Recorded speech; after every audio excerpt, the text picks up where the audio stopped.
Supaya saat muncul ujian itu, kita merasakan kesadaran bahwa oh ini jalan sukses saya. Allah kirimkan buat saya, bukan buat yang lain. La yukallifullahu nafsan illa usaha. Kalau kita lihat-lihat, masalah tiap orang kan beda-beda ya. Tapi intinya sama kan masalah. Intinya kepikiran juga kan? Ya kan? Ya, kalau masalah kan nomor 4 ya. Ya kan? Kan berpikir itu ada 4. Ada berpikir, sedikit berpikir, tidak berpikir, pikiranun. Gimana? Masalah itu kan pikiranun kan? Yang dipikirkan kan? Ya, semuanya sama, intinya berpikir. Di perusahaan yang besar, yang kecil berpikir. Ya. Yang sedang ujian berpikir. Kadang-kadang sama-sama pusing, pusingnya sama, tapi bentuk ujiannya beda-beda. Yang paling menarik itu, ujiannya beda sesuai kadar kita. Nggak mungkin level direktur diuji dengan level pegawai bawah misalnya. Itu mustahil. Tapi sama-sama pusing juga. Ya, pegawai belum gajian pusing. Direktur proyek belum lancar pusing. Pusingnya kan sama kan? Tapi wujud ujiannya beda. Karena sesuai dengan maslahat kita. Itulah la yukallifullahu nafsan illa. Nah, cara mengatasinya bagaimana? Supaya saat diterima itu ada ketentraman dalam jiwa. Dan ketentraman itu melahirkan kesadaran. Oh, ini kan yang saya minta. Nggak mungkin ujian ini tiba-tiba muncul di hadapan saya kalau saya nggak pernah berdoa. Coba siapa yang pengen kaya, pernah berdoa minta sukses. Terus Allah kasih jalannya. Nih, lewatin dulu ini. Yang paling aneh kan begini, minta begitu dikabul marah. Kenapa harus saya ya Allah? Kan mana ya tadi doa gitu. Kan kamu yang minta tadi, kenapa ketika dikasih bilang kenapa harus saya ya Allah? Ini kan aneh sebetulnya. Ya? Jelas ya? Nah, supaya menghadirkan suasana itu, solusinya apa? Itulah hadiah Isra Mi'raj. Makanya perjalanan Nabi sebelum Isra Mi'raj itu melalui persoalan-persoalan dulu. Supaya sadar hidup itu nggak ada yang lurus terus. Tidak ada yang nyaman terus. Ya, Nabi itu sebelum Isra Mi'raj itu apa peristiwanya? Diganggu di Mekah. Lalu berharap di Taif itu ada pelindung. Karena Taif itu, maaf, secara landscape itu apa ya? Gambaran kotanya itu lebih maju, ekonominya lebih maju, supaya diharapkan orangnya lebih berpendidikan. Jadi begitu datang ke situ disambutnya baik. Ternyata alih-alih baik, nyampe ke Taif, kalau di Mekah dilempar dengan kata-kata, dituduh, dicaci, dimaki. Ke Taif dilempar dengan batu. Nabi terluka, anak angkat beliau terluka juga Zaid. Istirahat, datang malaikat 2 turun. Ya Muhammad ya Rasulullah, kama qala, ya Rasulullah, mud yadaika ilas sama, angkat tanganmu minta kepada Allah. Supaya kami ini diperkenankan mengangkat 2 bukit untuk menghimpit orang-orang yang telah melukaimu ini. Apa jawab Nabi? Perhatikan kalimatnya. La fa innahum qaumun la ya'lamun. Mohon jangan lakukan, karena mereka melakukan itu kepadaku karena belum tahu saja tentang aku. Bukan karena benci. Karena belum tahu. Kalau orang belum tahu dia apakan? Diberitahu, bukan dimarahi. Bukan dicaci. Jadi boleh jadi ada yang mencela itu karena belum tahu. Ah, kalau kita tidak merasa harus dicela, ya, dan tidak merasa celaan itu ada pada diri kita, kenapa mesti marah? Jelas ya? Maka apa yang terjadi? Perhatikan doanya. Aw kama qala, ilahi ila man takiluni, a ila qaribin yu'dhini am ila ba'idin yu'limuni, fa ana radin ma lam taghdab alayya wala haula wala quwwata illa billah. Ya Allah, setelah aku bertugas di sini dan dilempari oleh orang-orang di sini, kemana lagi engkau akan perjalankan aku setelah ini? Apakah tempatnya masih dekat dan aku akan dilempari lagi? Ataukah tempatnya jauh dari sini dan aku akan disakiti lagi? Aku ridha dengan itu ya Allah, selama itu perintahmu sepanjang engkau tidak marah kepadaku. Itu poinnya. Tolong garis bawah ini. Sepanjang engkau tidak marah kepadaku. Apapun yang kau perintahkan, aku kerjakan. Apakah tempatnya masih dekat atau jauh dan aku akan disakiti lagi? Dari situlah turun undangan Isra dan Mi'raj. Ternyata bukan cuma di bumi, diperjalankan langsung sampai dengan ke langit. Subhanalladzi asra bi'abdihi lailam minal masjidil haram ilal masjidil aqsa alladzi barakna haulah linuriyahu min ayatina innahu huwas samiul basir. Turunlah peristiwa Isra Mi'raj. Undangan itu turun. Asalnya dari situ.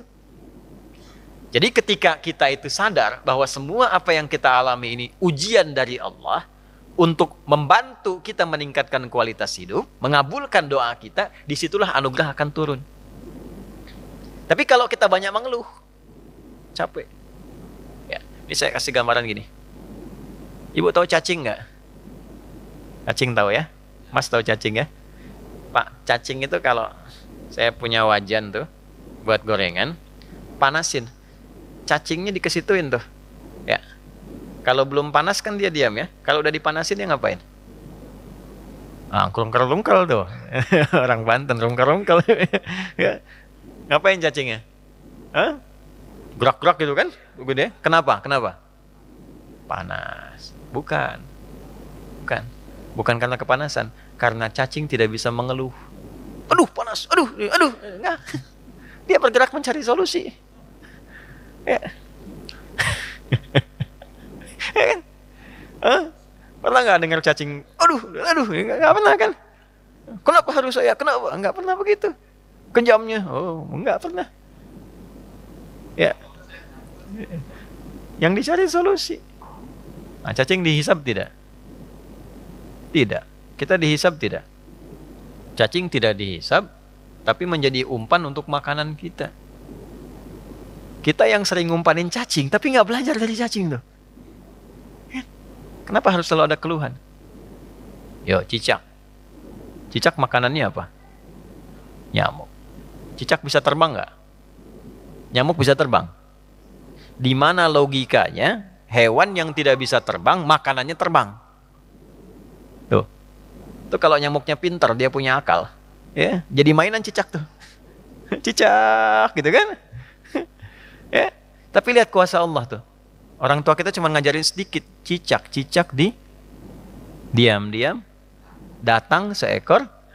Kok datang seekor nyamuk? Bukan cicak mendatangi nyamuk, nyamuknya datang. Siapa yang mendatangkan nyamuk ke cicak itu? Apa pernah cicak mengeluh? Tidak mengeluh. Nah, itu binatang. Nah, yang mau saya katakan, mengembalikan suasana itu, Nabi sudah mengajarkan dari peristiwa Isra Mi'raj. Tidak ada orang bebas dari ujian. Tapi kalau kita menyadari semua datang dari Allah untuk membuat kita lebih berkualitas, satu, dan mengabulkan sesungguhnya apa yang kita mohonkan dalam doa, maka turunlah kemudian kenyamanan. Kalau Nabi karena Rasul, karena Nabi Rasul, mu'jizatnya Isra Mi'raj, naik buruk, kita nggak mungkin naik buruk. Odong-odong banyak. Nah, delman banyak, tapi naik buruk mustahil. Ya, karena peristiwanya tidak mungkin berulang, maka hadiahnya diabadikan, itulah sholat.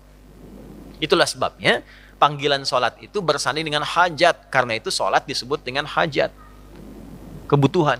Wasta'inu bis-sabri was sholat. Kalau punya masalah, terima dulu dengan sabar. Dan lakukan sholat. Nah, jadi asalnya sholat itu diperintahkan oleh Allah lewat Rasulullah untuk menyelesaikan semua masalah kehidupan kita. Makanya dulu orang-orang yang punya hajat, punya masalah, itu melakukan sholat. Nabi Zakaria punya masalah. Diuji dengan keturunan. Rambutnya sudah memutih, fisiknya sudah letih. Maaf, istrinya divonis monopos dan mandul. Secara medis gak mungkin punya keturunan. Maka apa yang diperintahkan oleh Allah? Diilhamkan sholat. Di Quran surah 3, ayat 38 sampai 39. Ya. Hunalika da'a Zakaria rabbah qala rabbi habli min ladunka dzurriyyatan thayyibah innaka sami'ud du'a fanadathu al malaikatu wa huwa qa'imun yusalli fil mihrab annallaha yubashshiruka bi Yahya. Setelah manusia mengatakan enggak mungkin kau punya keturunan, beliau salat. Dalam salatnya beliau memohon, ya Allah, semua memvonis aku tidak akan mungkin punya keturunan, maka aku menyebut namamu yang memberi tanpa punya batasan. Hab namanya. Dari Wahab. Ya Allah, saya minta darimu saja, karena orang lain mengatakan nggak mungkin. Saya minta darimu yang tidak punya batasan. Engkau pasti mendengar doa saya. Kalau yang pada maha mendengar juga tidak terkabulkan, kepada siapa lagi saya mesti meminta?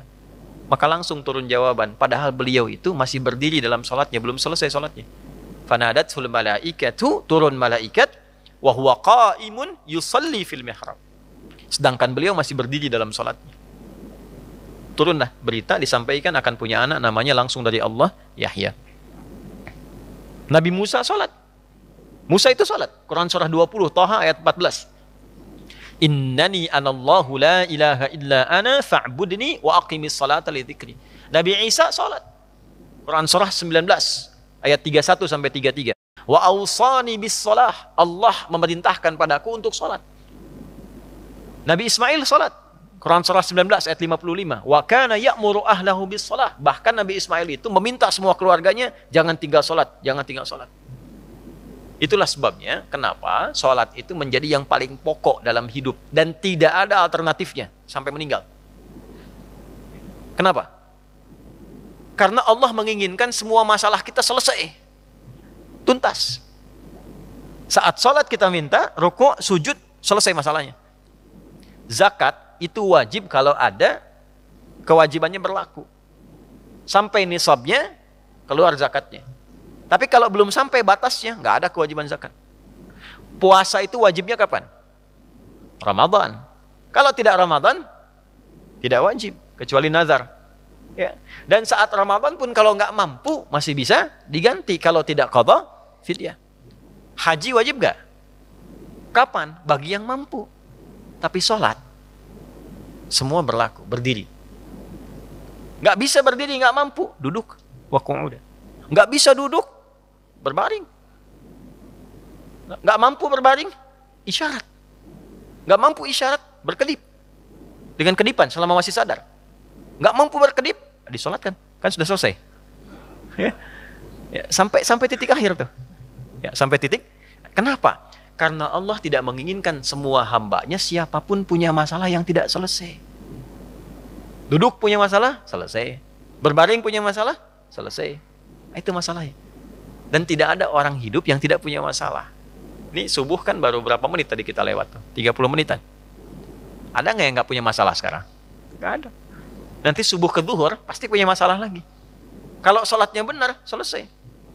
Itulah asalnya.